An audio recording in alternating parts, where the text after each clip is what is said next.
Hey guys, and welcome to our Top Table Gaming painting tutorial video.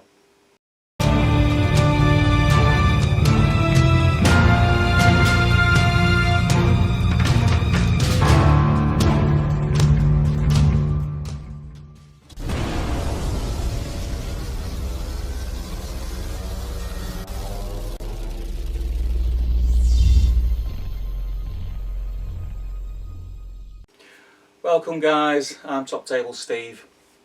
This is the first of a brand new sort of series of videos that we're going to be doing, painting tutorials. I've touched on them way back in the early days of Top Table Gaming. I did them. Now, I'm not the world's best painter, I'm not a bad painter, I'm not a terrible painter, but I don't think I'm anywhere skilled enough to be doing painting tutorials, and I have no right to do so, so I don't know what I was thinking way back then. But we do have friend of the channel, Mr Tom Thorpe from Planet Mithril. Check him out on Facebook and Instagram. You'll have seen him if you're on the GBHL posting his miniatures all over the GBHL. He's got a gorgeous Gondor army. He's started to do some of the Mordor heroes. He's done our 3 hunters, which have been featured in the army showcase, and if you've seen that, you know that his painting skills are bob on. We spoke to Tom. We really like his painting style. We think it really fits in with Lord of the Rings, and he tends to do the simple things very well, and we think that his skills in doing that will come across very well in tutorials and help you guys get a bit of a basis to build on from there and hone your skills. But if you can make your armies look half as good as Tom's, you're going to be over the moon with these tutorials. So without further ado, we're going to jump straight in. I'm going to hand you over to Tom, and we are starting with a warrior of Minas Tirith. Hello people of the internet, this is Planet Mithril, and welcome to the first of what will hopefully be a good few painting tutorials. A lot of you know me, Tom Thorpe, on the GBHL, and have been very complimentary about my painting, and obviously I've been posting quite a lot of things on the internet and Instagram, and all the support has been fantastic, and a few of you have asked for painting guides, so we thought, yeah, let's give it a go and see what we can make for you. So today we're starting off with something quite easy, quite basic, but something that I think a lot of people will still struggle to paint because there's no real definitive way as such, if that's the way you want to put it, of painting. And we are painting today a warrior, in frame, of Minas Tirith. So to start with, we will start with the face. Now, I use quite a basic way of painting my faces. I always start with the face first, because for me it is a way of being able to see if the model... It's a weird one. I paint the face first because if I can see the face not working, I can't see the model working, because it just lends so much character to a model, and if you haven't got that kind of definition and character in the face to begin with, I don't think the rest of the model will tie into it. So to start with, for the face, we use Bugman's Glow. Excuse the painty fingers, as you can tell I've been modelling today. Bugman's Glow, and I will always thin down my paints, even on a wet palette. It's just something I've adopted over time. And we will just go in all the fleshy areas. I say all the fleshy areas, the face, which is the only real fleshy area on a warrior of Minas Tirith. Don't worry too much about being too neat at this point, because it's quite a small area to try and cover.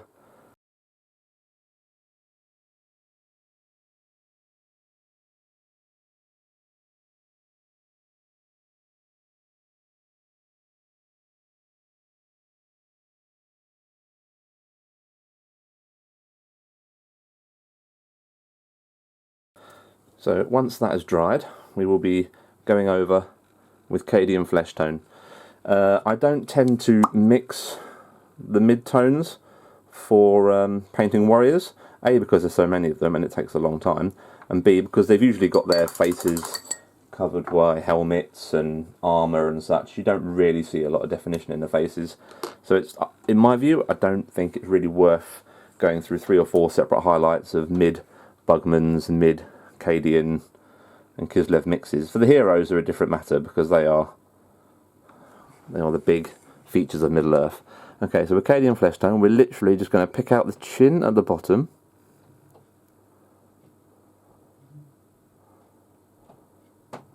Like so.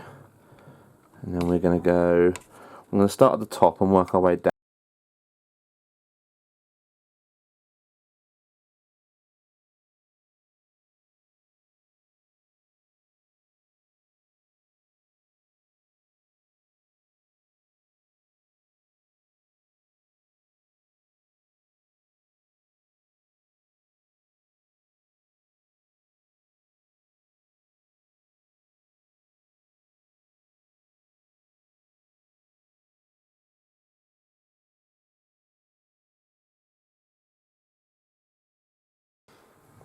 And then the final highlight on the face. It's a two-stage highlight, sorry. 3 paints, including the base layer. You won't have to thin this down. We want just little dots of Kislev flesh. Little dots of Kislev flesh on either side of the chin. A little dot in one corner of the upper and the lower eyelids.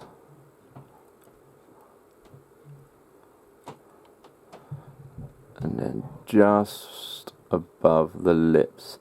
If you leave the lips with the Acadian flesh tone, it's a more natural looking face, because the lips are obviously the more blushed part of the face, and would not necessarily be as bright as the highlights on the rest of the face would be. Okay, there we go. And that is the Minas Tirith. Get a bit closer in for you. Face finished. There we go. This is the dreaded thing that I know a lot of gamers fear. To do some eyes. Now, forgive me, this might not be terribly great on camera, and if it isn't, I'll cut it out. But you literally want to get a tiny bit of Abaddon black, hold the model perpendicular, horizontal, and do just a line of Abaddon black between the eyelids, just like so. On one side, the other. Now, you don't have to have a particularly fine brush for this. All you have to make sure is that whatever brush you use has a decent point on it. You could even do this potentially with a tank brush if you had a decent point on it, but obviously that's going to be slightly more cumbersome to do. So you can see we've just done 2 little black lines there for the face. I use Pallid Witch Flesh. This is by far, I think, my favourite paint that Games Workshop have ever done.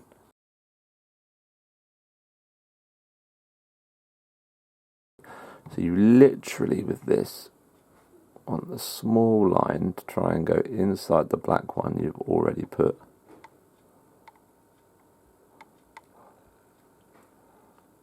In the face.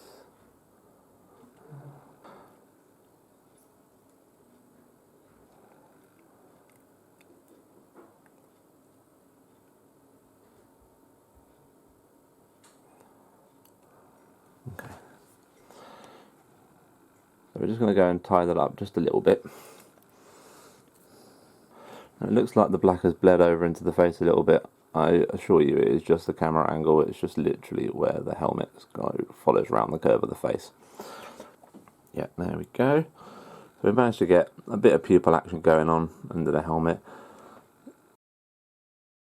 So now onto the armour, and we use, as you could probably imagine, the most common colour for the base coat of the armour, and that is the lead belcher paint. And simply with this, I want to go around every single bit of armour you can see, which is the helmet, the chest plate, the falls that fall down past the front of their legs, the sword blade, the shoulder pauldrons, and the detailing on the shields.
There we go, and that is the silver base coat layer of the Minas Tirith Warrior done. And it takes up quite a lot of the model, so you can already see.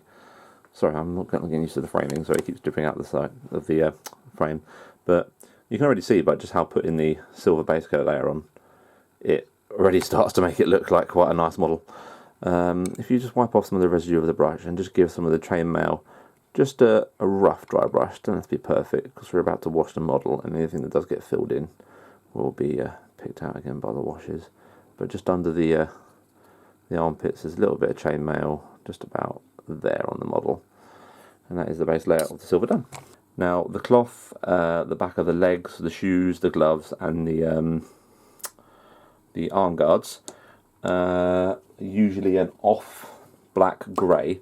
So what I tend to use is not one of my favourite paints, Storm Vermin Fur. And this is a weird one because it's not quite a grey and it's got a little hint of brown in it, which gives it a more earthy tone, I think. And now what we're going to do, we're going to base coat all the cloth, which is going to be the bit at the back, all down the backs of the legs. The scabbard as well is going to be done in Storm Vermin. The shield is staying pure black. The front, the arm guards and the hands and the shoes are all going to be base coated with this Storm Vermin Abaddon mix.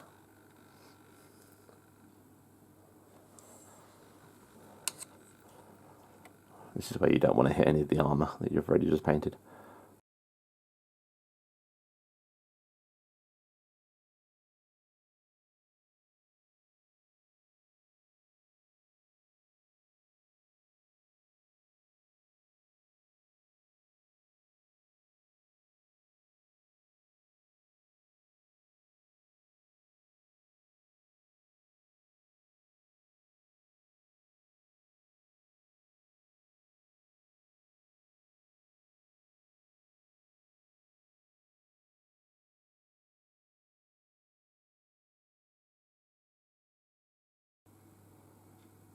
There we are.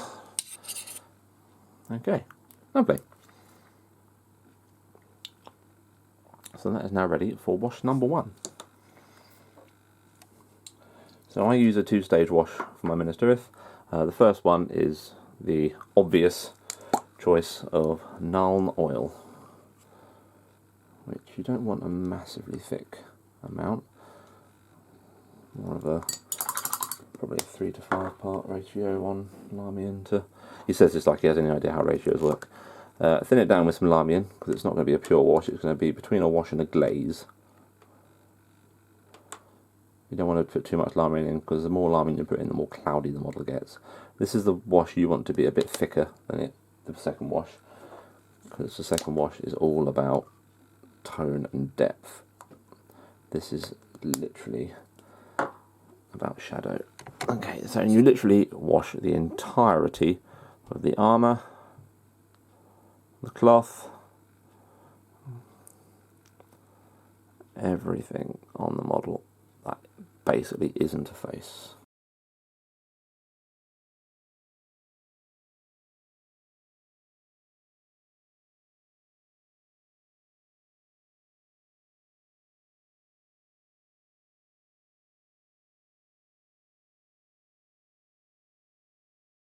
But that is the first wash for the Minas Tirith Warrior done. We will come back to this once it has dried.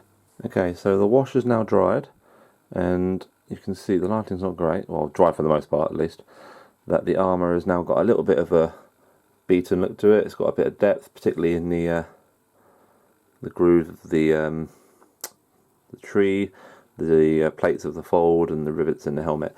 So this is where we come to the the point of this model, which is somewhat different, I think, than how everyone else decides to paint their Gondorians. So we'll start with a little bit of lime medium. In fact, I need quite a bit of lime medium for this because this is only meant to be a toner. Nice dollop of that. That's probably a little bit too much, but so this is because the stereotypical way of painting a Gondorian warrior is lead belcher, wash with Nuln. Oh, my kid's left flash is still open. Wash with Nuln oil, and then highlight with something along the lines of Ironbreaker, or I think it's Runefang Steel, the next highest, brightest silver. But we're going to do one step differently. we are going to use a mixture of Agrax Earthshade with a little bit of Athonian Camo Shade in it, which will give a bit of an earthy wash, a bit of a browny greeny glaze to it. Something I just stumbled across, because when I've tried to do Gondorians in the past, the Lead Belcher, Null, and then Dry Brush or Highlight with Ironbreaker, again, like I said before, gave it a bit too much of a shiny feel, a little bit too bright and too brilliant. So what this does, it serves to act as a bit of a natural rust and toner. So you want a fairly decent amount of Agrax, no more than about half a brush full of Athonian, just to give it that slightly off brown. A bit more than that actually. And then that's probably going to be a little bit too thick.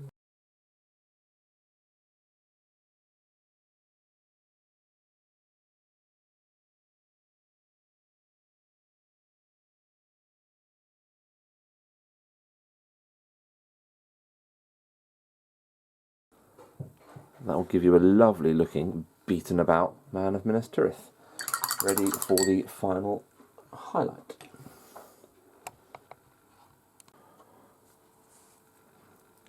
Okay, so now the wash is more or less dried, you can see we have a lovely battered, battle-worn Minas Tirith warrior. Now, looks pretty good as it is. There's one more step we need to do to the armour to finish it up, and then all we have to do is the straps, the hair, the sword hilt, and highlight the cloth, and the model is done. We're going to go back to using the Lead Belcher. So just a nice dollop of that on there. And then, instead of using a lighter silver, we're going back to using my favourite paint ever, Pallid Witch Flesh. Now, I don't quite know how I stumbled across this, but I'm very glad I did, because what it does, it gives you a colour similar to that of a lighter silver, similar to the Rune Fang or the Ironbreaker.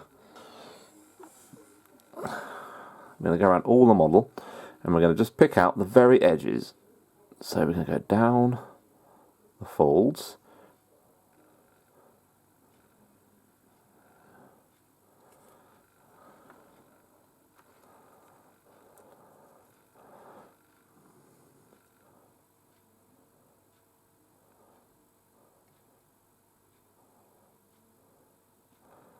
and around the bottom.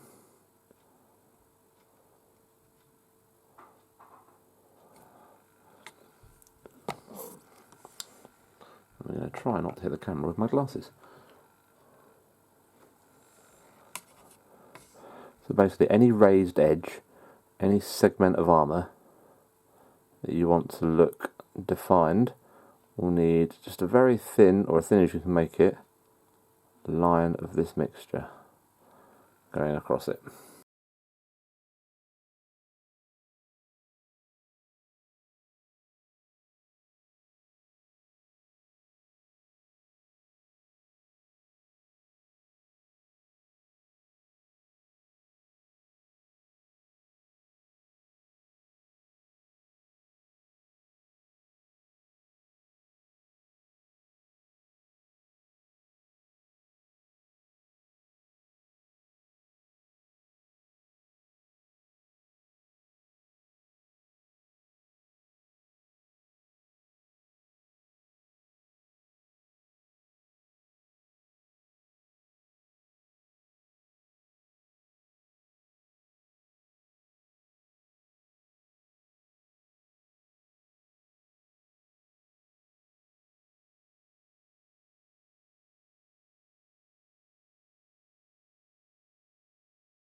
Okay, and then you just slowly and methodically, don't need to rush it, try and pick out as many of these as neatly as you can. This is the bit of the model that takes the time.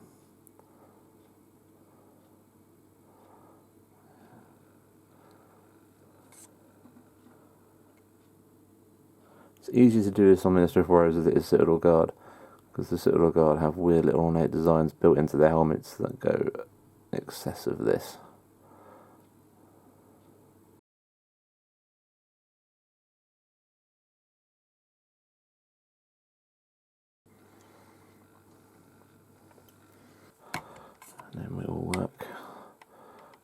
other side.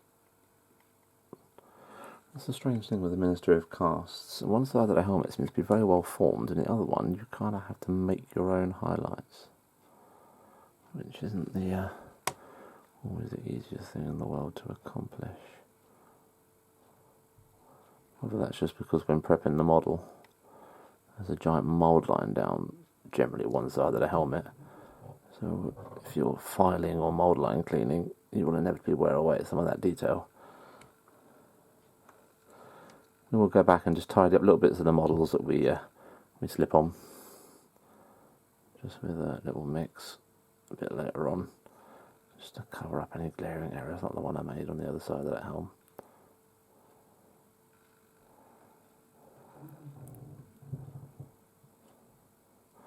There we are, lovely. And then just round the base of the helmet on the back,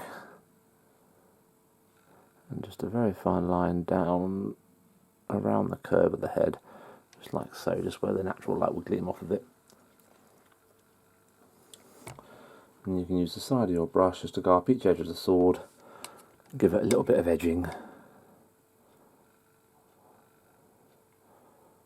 which is enough that it won't stand out as a highlight from certain views, but will on the battlefield catch the light and show a more natural definition of light hitting the blade. There we go.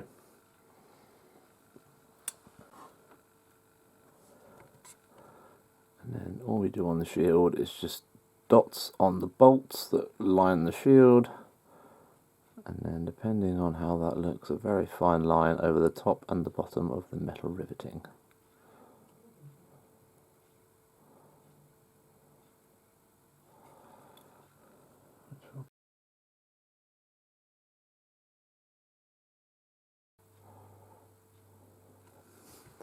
There we are, and that is the armour of Planet Mithril's Minas Tirith done.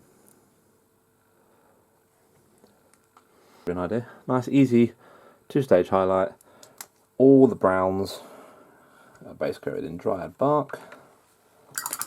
I think all apart from Iralas and Denethor. Everyone is a brulette. I don't know what you class Faramir as. Strawberry blonde, I guess.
There we are, and that's the brown done, until we get the final glaze over it. Oh, pins and needles! All we have left to do now is highlight the cloth, and all the grey areas, paint the tree, and through the sword hilt. This is just a nice, again, simple edge highlight over the raised parts of the cloth.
There we are. And that is pretty much the model nearly finished. All we have to do is do some gold detailing, paint the tree, and the Minister Warrior is going to be pretty much finished.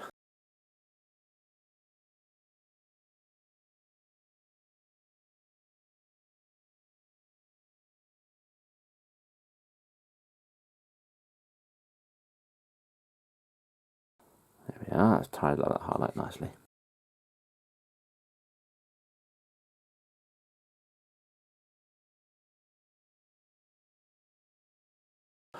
Start off with a base coat of Steel Legion Drab.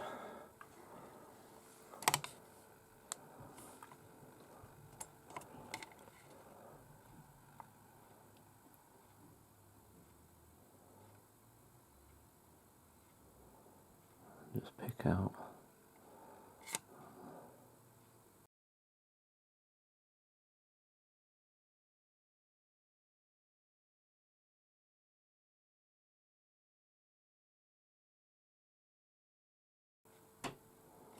there.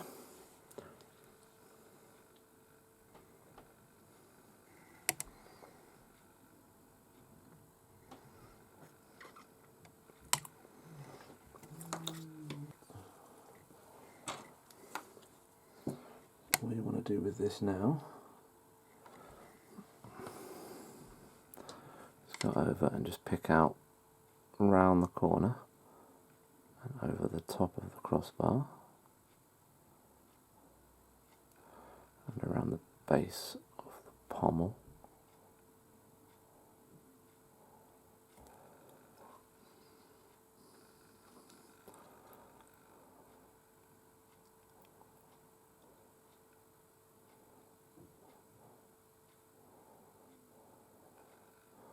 This is the very basic NNM for the Minister of Warriors again, because there is so many of them. It's just a nice way of getting a little bit of something different on there without having to spend too much time worrying about it.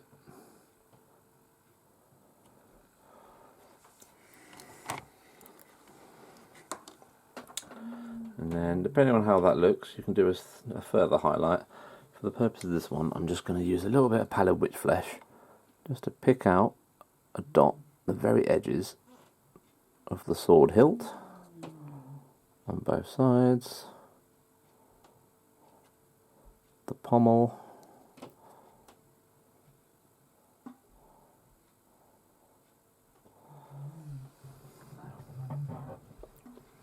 and then the scabbard.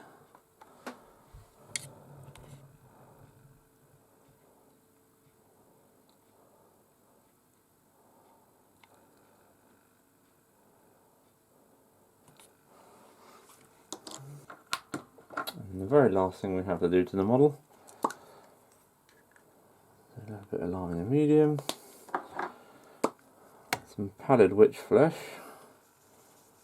shocker,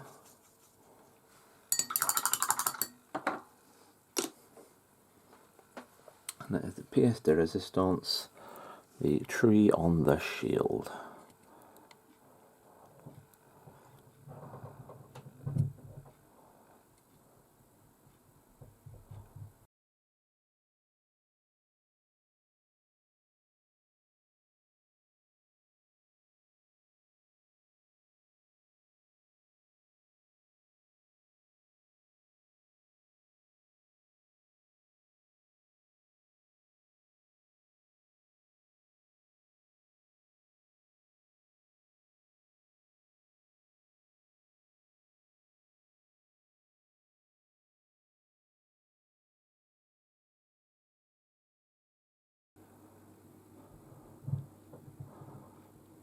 Just give it one more once over, just to make it a nice solid flat colour.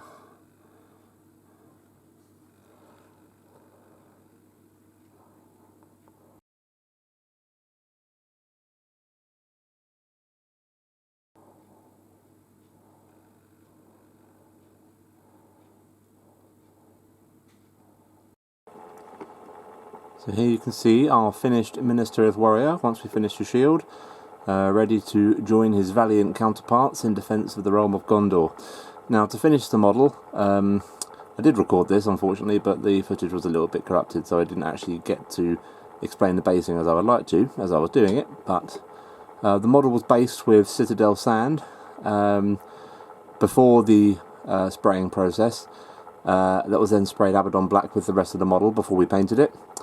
To achieve the earthy look we've got on this model here, we dry brushed it with dryad bark, followed by a second dry brush of Gorthor brown, and a very, very light dry brush just to pick up the very edges of our, once again, favourite paint, Pallid Witch Flesh, Kel Surprise. We then cleared away a little bit of the sand and PVA glued some Middenheim grass tufts down, so it lends itself more to that Ithilien look which we were going for this particular model. And then we have a bag of just very small fake dead leaves, which were again just PVA'd and random tufts on the base. As you can see, you can paint. Yeah, you can base your Minas Tirith in however way you wish. These other two behind are from my White Tree of Icthelion list, and they have all been based with individual cobblestones, which are all individual pieces of cardboard cut out, stuck down, painted and edge highlighted, which is a labour of love, I'll tell you that for free. The rim of the base was just finished off with a bit of dryad bark, just so it's not a too stark a contrast between a black rim and the rest of the model. I hope you guys have enjoyed this first tutorial. Apologies if it's been a little bit ad hoc and a little bit not as high quality as I would have liked. It's the first one, and we're still getting through the teething problems in regard to setup and filming and everything, but if you like the video, please like, subscribe, please come and follow the painting page, Planet Mithril. We're always up for hearing your feedback and what you'd like to see more of. We will be doing another painting tutorial very soon. We're not entirely sure what it is yet, so we'll keep you in suspense on that one. Just want to say thanks again to Stephen and the guys down at Top Table Gaming for the chance to do these painting tutorials for you. They're great fun to do. It's really therapeutic to be able to sit there and explain how I do my models. I appreciate that not everyone's style of painting, and you know, if you've got your own style, that's fantastic. Stick with your style. Make your own stamp on your models. Make them your own. But I certainly hope this will be of help to anyone who wants to paint their own Minas Tirith. And yes, please drop us a message for what you want to see tutorials of in the future. Yeah, that's basically all I've got to really say. So thank you guys very much, and we'll see you in the next video. Thank you very much, Tom. That was amazing. I know that I've picked up a few little tips and tricks, and I'm going to tweak the way I do things because I think that Tom's warriors look awesome. As he said a couple of times in the tutorial, you have to paint so many because Minas Tirith can be a bit of a horde army, you know, and you don't want to be spending a great deal of time on warriors of Minas Tirith, but doing them the way that Tom's done them, you're going to get them done quick and they're going to look awesome. If you haven't seen Tom's army, check out my journey vlog from Throne of Skulls. I think it was probably about 6 months back. And I actually played Tom's army and was blown away from it. That's when I first really noticed Tom's stuff, when it was on the table in front of me, and I thought that's awesome. And we got chatting there, and we've been chatting ever since. So going forward, we've covered obviously a very basic foot troop in Warrior of Minas Tirith. We are going to be touching on heroes and going a little bit better, a little bit further, should we say, with the techniques and making them stand out a lot more in your army. So if there's anything that you would like to see Tom paint, or anything that you've already seen Tom paint in his work in progress pics on Facebook, and you want to see how he does it from start to finish, do pop your comments below. We have a couple of ideas for the next tutorial, so it might be the one following on from that. So thank you for watching, and again a big thank you to Tom. Really appreciate this. We're really enjoying the fact that we're going to be working together going forward.